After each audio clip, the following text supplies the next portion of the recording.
Aujourd'hui, Monsieur Bush et ses amis vous présentent Talisman Legendary Tale. Mais avant, un peu de théâtre médiéval.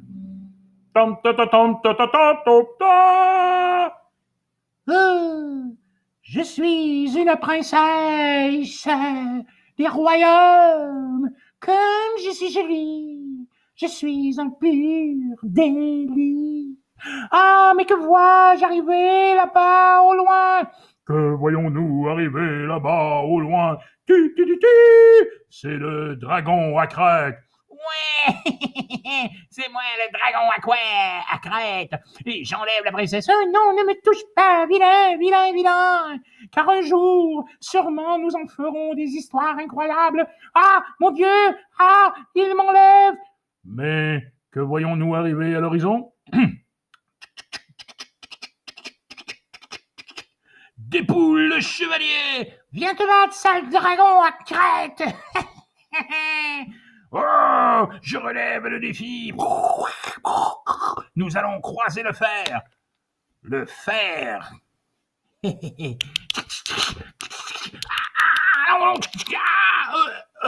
Le dernier souffle.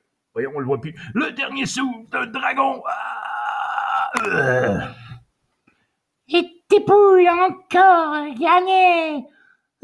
Tes poules, mon héros. Qu'est-ce que t'as fait? Je l'aimais bien, ce dragon. Mais là, je comprends plus rien. Ah!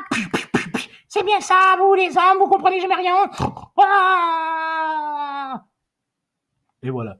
Cette histoire, à l'époque médiévale, on ne l'avait pas vu venir. Mais dans le futur, oh oui, ça va souvent être comme ça. Blague à part. Mes amis et moi, aujourd'hui, on déballe et on fait le déboxing de la boîte de talisman de Legendary Tale. On recule un petit peu. Et Monsieur Bush devient Jean-Guy. On ne l'avait pas vu venir. Alors, déballons cette boîte. Ce jeu n'est disponible qu'en anglais actuellement.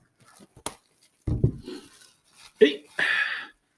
Oh boy, des poules viennent de revoler. Je vais le faire pour me faire pardonner par les demoiselles. Tiens, je vais faire le débriefing avec notre ami Pur Délice. Alors, nous ouvrons ici la boîte de Legendary Tale, basée sur le monde fantastique de Talisman, un jeu qui a marqué plusieurs personnes. Donc, tout d'abord, nous avons dans la boîte, oui, le livre de règles. Le livre de règles va se composer de 12 pages au total. Elles sont très espacées et ont beaucoup de dessins explicatifs. Alors, une douzaine de pages comme ça que je vous montre. On prend bien notre temps d'observer tout ce qui se trouve dans la boîte. Et voilà. Avec cette boîte vient aussi une large panoplie de tuiles. Alors, avec des héros dans chacune. Alors, on retrouve déjà le magicien qui se trouve avec la prophétresse, le troll, le nain. Les personnages aussi au dos se retrouvent en mode féminin. Alors ça, c'est chouette. Donc, une petite fille dans le temps qui jouait Talisman. Ben oui, il y avait quelques figurines féminines, mais la majorité du temps, plus le fun étaient les gars. Là, c'est le fun. Ils vont pouvoir jouer d'un bord comme de l'autre. Alors ça, je trouve ça très chouette. On a l'elfe, le wizard, le warriors. Encore une fois, ici, on retrouve tout ça. Oui, c'est le fun, vraiment. Sérieux, j'ai envie que les filles soient autant appréciées. Oui, on apprécie. Oh boy, les deux sont collés ici. Je suis pas entièrement sûr que ça doit venir comme ça. Voilà, effectivement. Donc, on a plusieurs jetons ici. Et voilà. Ça, c'est l'endos, généralement. Et voilà. Il y en a 3 autres comme ça. Je vous montre ça. Ah, on a les célèbres, oui. Tous les grands fans vont se souvenir de nos célèbres crapauds. Ah oui, parce que c'est un des jeux qui peut nous transformer en crapauds. L'art est quand même très, très bien. Je ne sais pas si vous voyez les dessins bien comme il faut. Le côté artistique nous rappelle vraiment et définitivement là, Talisman. Quelques petits sacs de rangement. Ils sont au nombre de 5. Ceci, quelques petits cartons d'aventure où on retrouve les aventures. Il y a jusqu'à 5 aventures qui viennent avec le jeu de base. Ils sont très rejouables. D'ailleurs, tantôt, on va expliquer les règles dans une autre vidéo. Et dans une dernière vidéo, vous allez voir une partie. L'ami Fred va jouer une troll. Je viens de l'annoncer. Il dit oui. OK, donc on ouvre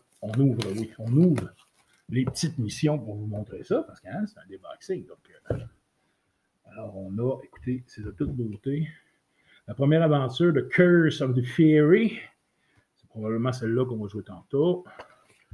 On a la chasse au dragon. Hein? Je vais traduire ça un petit peu. Comme si vous en aviez besoin. The Grabby Goblins. Ça a l'air chouette, ça. On le voit mieux en arrière, le Grabby Goblins. The Dark... non, ça, c'est le 5e. On va regarder pour la fin. A Plague of Toad. Ça annonce mal. Donc, un prince, une sorcière, une grenouille. Celle-là, je ne la jouerai pas. Ça m'enrage quand je deviens crapaud. Et The Dark Lord, qui, bien sûr, symbolisé. Et une série de sacs dans lesquels les personnages vont pouvoir attacher... Parce que, si j'ai bien compris le principe, on va l'expliquer dans les règles, mais là, il y a des sacs. Donc, dans chacun des sacs, vous allez identifier un sac à un personnage. Et, mettons, qu'il peut tirer des sorts, des coups d'épée, etc. Il va devoir piger pour essayer. Les sacs sont très grands parce que j'ai des grosses paluches. Puis, les grosses paluches rentrent très bien dans le sac, pas serré du tout. Bonjour, je suis une grosse paluche. Ah! Et voilà! Donc, il y a un sac, 2 sacs. Théoriquement, au pif, il y en a 6, 3. Effectivement, 6. Oh, 7 même. Mon Dieu, on peut jouer à 7. Donc, c'est un 6. 1, 2, 3. Ah oui, il y en a un aussi pour le méchant. Et ça vient avec un gros dé en bois. Et voilà. Ici, il y a dans la boîte plus rien, mais on doit remarquer les petites séparations qui sont ici vont permettre de placer des petits séparateurs et de pouvoir rejouer, si vous voulez, en mettant vos jetons dans chacune des sections pour pouvoir reprendre vos missions où vous étiez rendu. Et voilà. C'était donc l'ouverture de Legendary Talisman. Avec cette vidéo, vous avez appris complètement tout ce qui se trouvait dans la boîte. En vous remerciant, et ne manquez pas nos prochaines vidéos d'explication du jeu et bien sûr de jeux tournés ici même chez Games. Merci.